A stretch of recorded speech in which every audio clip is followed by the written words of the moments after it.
Hello everyone, welcome to Eden. So आज हम लोग देखने वाले हैं numerical which is based on boiler. जिसमें हमें दिया गया है कि we have to find the equivalent operation of the boiler, जिसमें हमें and at 100 degree for a boiler which receive water for at 60 degree. So हमें जो फीड वाटर का टेम्परेचर दिया गया है that is nothing but the 60 degree, and the production of the steam is at 15 bar and 300 degree Celsius. तो temperature of the steam is nothing but 300 degree Celsius, और जो pressure है that is 15 बार या फिर 1.5 mega pascal. The steam generation rate is 16,000, so steam generation rate is 16,000, and the mass of coal burned is 1800 kg per hour. The calorific value of coal is 34,750 kilojoule per kg. Calculate the thermal efficiency of the boiler also. So हमें thermal efficiency और equivalent operation निकालना है।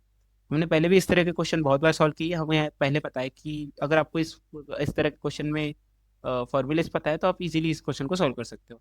जो formula रहता है efficiency का वो रहता है ME × H - H feed divided by calorific value. और वही अगर आप इक्विवेलेंट ऑपरेशन को देखोगे तो it will be ME × H - H feed water divided by 2257 kilo joule पर केजी में अगर आपकी वैल्यू है तो।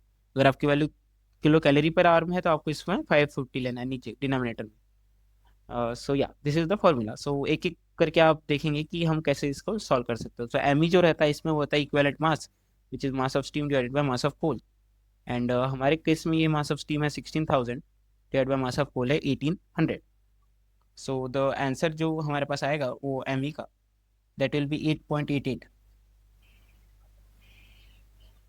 वही अगर आप लाइक एच निकालना चाहो एंड एच फीड निकालना चाहो, जैसे एच फीड के लिए हमने एक ट्रिक भी देखी थी कि एच फीड निकाल आप डायरेक्टली ही सकते हो अगर आपके स्टीम टेबल में नहीं गिवन है को वैल्यू। अगर गिवन है तो आप स्टीम टेबल से ही देखेंगे, अगर नहीं गिवन है तो आप सीधा लिख सकते हैं कि it is CP into T. CP की जगह आपको लिखना है 4.2, एंड टी की जगह आपको लिखना है जो टेम्परेचर है विच इज 60। सो जो आपका लाइक एंथैल्पी आ जाएगी वो भी हो जाएगी 252 किलो जूल पर की जी। एंड या आप ये भी देख सकते हो कि अगर आपको एच कैसे निकालना है। सो हमें इस क्वेश्चन में आप देख सकते हो कि ये गिवन नहीं है कि स्टीम की स्टेट क्या है। ना इसमें ड्राइनेस फ्रैक्शन गिवन है, ना इसमें ऐसा लिखा है कि सुपर हीटेड वगैरह है। तो आपको निकालना पड़ेगा कि ये क्या है, आपको गेस करना पड़ेगा। तो गेस कैसे कर सकते हो, एच की वैल्यू देख के। सो एच कैसे देखेंगे, हमें पता है कि इसका टेम्परेचर क्या है 300 है, और इसका जो लाइक प्रेशर है वो 15 बार है। सो हम एट द रेट 15 बार अगर स्टीम टेबल देखे एंड 300 डिग्री सेल्सियस लाइक 15 बार पे देखे अगर स्टीम टेबल को, तो आपको दिख जाएगा कि सैचुरेशन टेम्परेचर जो है, जो टी सैचुरेशन है वो होता है 198.29 डिग्री सेल्सियस। इसका मतलब क्या है कि ये सैचुरेशन टेम्परेचर से ऊपर है टेम्परेचर। इसका मतलब ये जो है ये है सुपर हीटेड स्टीम। आप लाइक इजीली इसका पता कर सकते हो कि टेम्परेचर का देख के कि सैचुरेशन टेम्परेचर तो 198.29 है, और जो हमारा टेम्परेचर उससे बहुत ज़्यादा है। तो ये जो है वो क्या हो जाएगी, सुपर हीटेड स्टीम हो जाएगी। अगर कम होता टेम्परेचर तो हम क्या बोलते, that is not steam that is water. और अगर 198.29 होती तो हम बोलते कि कुछ ड्राइनेस फैक्टर इसमें होगा, ये जो है वो पूरी तरह से स्टीम नहीं है, that is some wet region in there, some moisture in there, water vapour जो रहेगी उसमें वो रहेगी।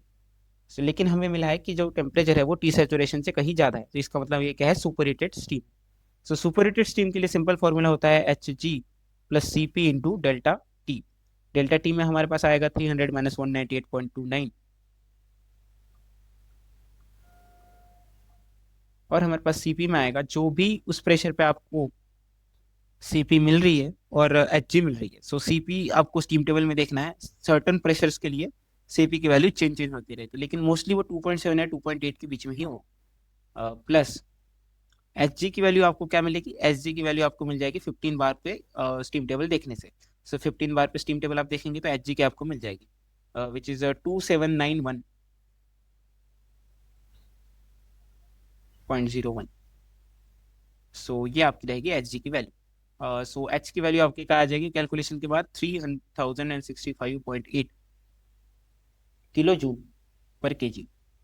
सो यही आपको, ये आपकी एक वैल्यू होगी। नेक्स्ट आपकी ये वैल्यू होगी, एंड ये वैल्यू आपको फॉर्मूले में डालनी है बस। तो आपका आंसर आ जाएगा। सो एफिशिएंसी जो हमारी आएगी that will be 8.88 into 3065 minus 0.8 sorry minus 252 divided by the calorific value which is nothing but 34,750।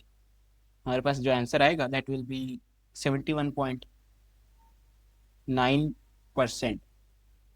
वही अगर आप इक्विवेलेंट ऑपरेशन देखना चाहो तो आपका न्यूमरेटर सेम रहेगा, बस डिनोमिनेटर में क्या आ जाएगा 2/57। कैलकुलेशन के बाद आपको दिखेगा कि it is nothing but 11 kg of steam per kg of coal. So this is how you can solve this question. आपको मेनली इस क्वेश्चन से ये फॉर्मूलाज की याद रखने हैं and the way to calculate like super heated steam का enthalpy. So this is how you can solve this question. Thank you.